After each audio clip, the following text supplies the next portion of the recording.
if you have any vacancies on night duty. I'm a registered nurse. Megan Haines had many faces. Vindictive, calculating. If you go right to the beginning. She was charming. Did you eat this? No, I didn't. But she was also a liar. Absolutely no empathy whatsoever. I'm getting irritated. Just calm down. And she was a killer. She's probably the closest I've ever met to what I would describe as evil. Haines, a South African nurse, came to Australia in 2001. She had a pathological hatred of the elderly, yet she worked in nursing homes, the very places our senior citizens come to live out their final years in safety and comfort. Well, it's the last place you think they're going to be murdered, wouldn't you? They were cheated of the rest of their days that were meant to be peaceful and harmless. In the dead of night, Haines stopped caring for her patients and began killing them. And she believed she could get away with the perfect crime.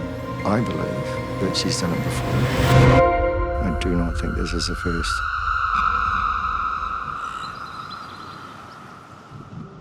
St Andrew's Aged Care Home in Ballina in northern New South Wales.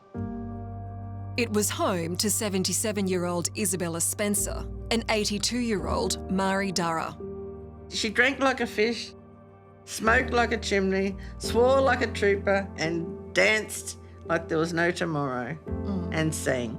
Mari worked as a barmaid. She was a mother of 3 and a great-grandmother. So at 82, she was full of life. She was full of life, yeah. Just 2 doors down was Isabella. She never married. Her family was younger brother Don, who lives in Ballina. We were very close. There was Isabel and myself, Joy, my wife, and our 2 girls. She was the only auntie they had on our side. Yeah, it was a little close-knit family, really. In March 2014, a new nurse arrived from Victoria. No one knew much about Megan Haines, but she had a checkered history. And her registration as a nurse was conditional on good reports from her employer. That woman, she's not even human. She's not a nurse. Nurses are beautiful, loving and nurturing. Megan Haines was just on her 6th shift at St Andrew's and already had 3 complaints. One from Isabella Spencer, the other from Mari Durra. Both were unhappy about her rude and dismissive attitude. But little did they know their complaints would prove fatal. Can you ever imagine killing someone because of a complaint? You know, what sort of warped mind has that lady got? Friday, the 9th of May, started out much like any other day for the residents of St Andrews. Mari's daughter, Jan, spent the day visiting her mum and planned to come back early the next day. I said, look, I'll be here in the morning with pancakes for your breakfast. Macca's pancakes, she loved them. So I kissed her goodbye and I said, I loved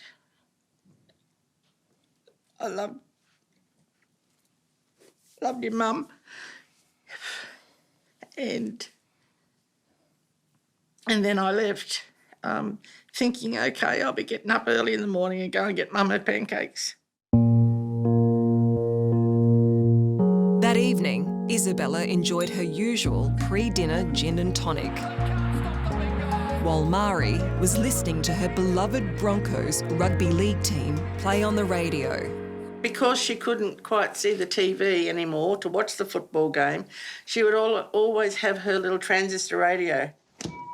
At 10:15 p.m, the night nurse, Megan Haines, began her shift. Just after 11, Haines's boss came in to notify her of the complaints. Hi, Megan. We've received some complaints. Haines responded calmly, giving no clue to the terrible revenge she would exact on Mari and Isabella.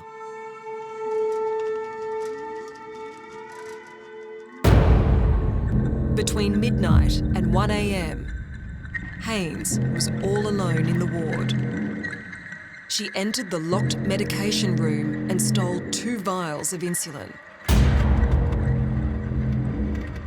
Within the hour, Isabella Spencer and Mari Dara were injected with the lethal dose of insulin. They lapsed into a coma.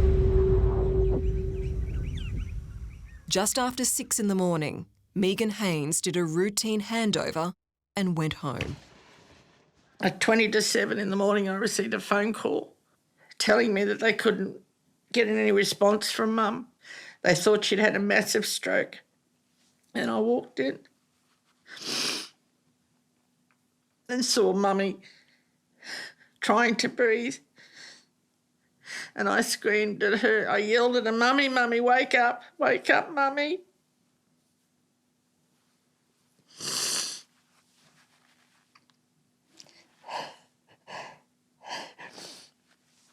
Sorry.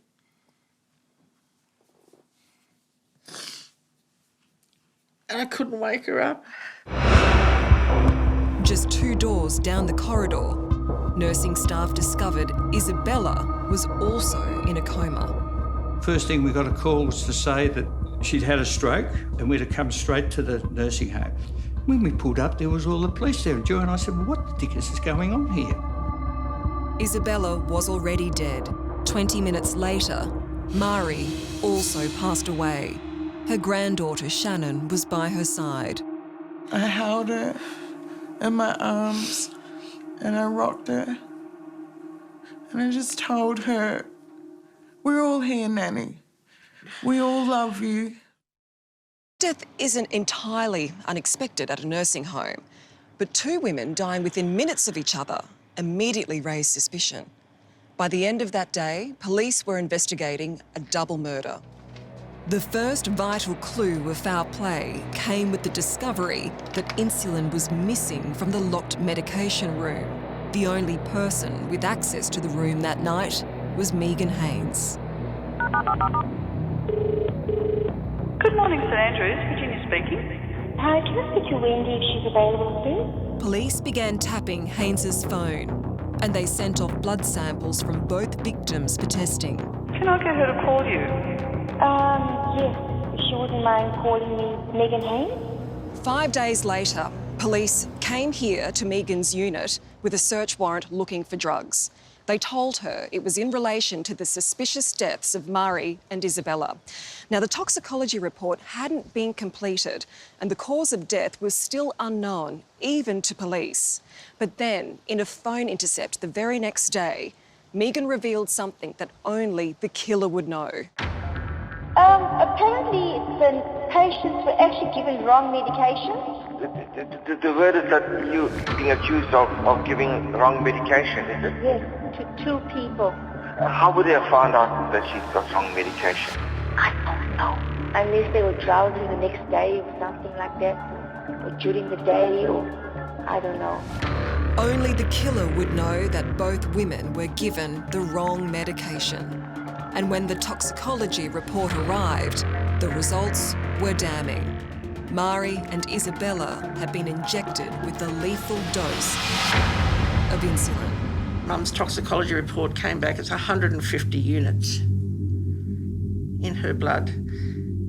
And I thought, because in the same sentence, they said 9s are the normal. As soon as I was told the word insulin, I thought, you know, what she's done, she must have pumped her full of more insulin than you can poke a stick at. Insulin is designed to lower blood sugar levels in diabetics, but in non-diabetics, such as Isabella and Mari, it can be lethal, lowering sugar levels to a point where the brain simply shuts down. What's more, it can disappear quickly in the bloodstream, meaning it can go virtually undetected. It would have been the perfect murder. Of course it would. And you'd wonder how many times it's happened before. Megan Haines had eliminated Mari Dara and Isabella Spencer, but police discovered another resident had a lucky escape from the night nurse. Marjorie Patterson woke that same night to find Haines acting suspiciously at her bedside. She too had complained about Haines. She had black fuzzies on her head. Yes. And were you awake when this happened? I was asleep. You were asleep. Until she flashed the light in my face. I don't know if there's anything further you wanted to say about... Just keep her away from me, please. 3 months later, police arrested and charged Megan Haines, now living back in Victoria, with the murders of Mari Durra and Isabella Spencer. 2 months after the deaths of her 2 former patients, nurse Megan Haines is taken into custody at a property in Seaspring. Megan Haines was under arrest for the murders of Isabella Spencer and Mari Durra. Megan, what's your reaction to the charges? The arrest made headlines, but there was one person who was not surprised. Richard was her lover for nearly 2 years. So when you discovered that she was charged with murder, did you believe it? Yeah, straight away I knew. I'd seen the vindictive, I'd experienced it, so I knew there were no limits. Richard met Megan Haines in Melbourne in 2008. They soon began a casual relationship. What was your first impression of her? I thought she was confident and really the most charming, fun, good sense of humour. And to be honest, she had me sucked in. So she deceived you? Totally. Did a good job of it too. Not long into their relationship, Richard began having second thoughts about Haines. One evening, while the couple was watching a crime show, she made a disturbing admission that would provide crucial evidence for police. And she said, well, I know how to commit the perfect murder. And I said, there is no such thing as a perfect murder. You can't, it's impossible. And she said, yes, there is. And I said, yeah, well, what would that be then? And she said, easy, I'll just inject them with insulin. And I said, why? Why insulin? And she said, because when the body dies, it keeps assimilating the insulin and leaves no trace. And then I said, well, what about the injection mark? And she said, well, if you're good, they won't find it. And she said, besides, it appears like natural causes, so they're not going to look for anything. In 2008, Haines was a suspect in a disturbingly similar case to Ballina. 2 elderly patients were injected with insulin at Caulfield Medical Centre in Melbourne. Fortunately, they survived. No one was charged. I knew that she was capable of anything, and she had said to me, you know, you have no idea what I'm capable of. Haines arrived from South Africa in 2001. Since then, she's been found guilty of professional misconduct twice. But as Sunday Night discovered, there were many more allegations. In 2002, at Royal Melbourne Hospital, her patient was rushed to intensive care with renal failure. She was asked to explain her role and resigned shortly after. There's a pattern of behaviour with Megan. Every time she was accused or criticised, she'd react in a certain way. Yeah, that's right. Always that she's innocent and she's being victimised and picked on, and that she didn't do anything wrong. And Shannon, were you shocked to hear how many people complained about Megan Haines in her past? I was furious. I still am to this day. I'm furious. Just 3 years later, Haines was re-registered as a nurse, free to work and eventually kill in Ballina. It was here, on level 8 in this nondescript building in Burke Street, Melbourne, where the decision was made to re-register Megan Haines in 2012. It belongs to AHPRA, the Australian Health Practitioners Regulatory Association, and they've refused multiple requests for an interview to answer who made that decision and why.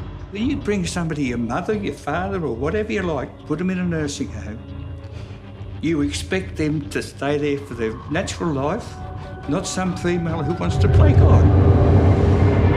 In the end, Haines did play God, injecting Mari Durra and Isabella Spencer with a lethal dose of insulin, all because they had complained about her. 2 weeks ago, Haines was found guilty of their murders. We got her. Yeah. We got her, and that's all that counts at this point in time. We should never be able to hurt anyone else again. No. That's one less monster off the street. But there's one other disturbing possibility that worries the man who knows how evil Haines can be. I mean, she tried to pull off the perfect murder. Yeah, effectively, yeah. I'm sure if she hadn't have got greedy and done more than one, she probably would have again. You believe that she could have done this before? Yes, I do. Yeah.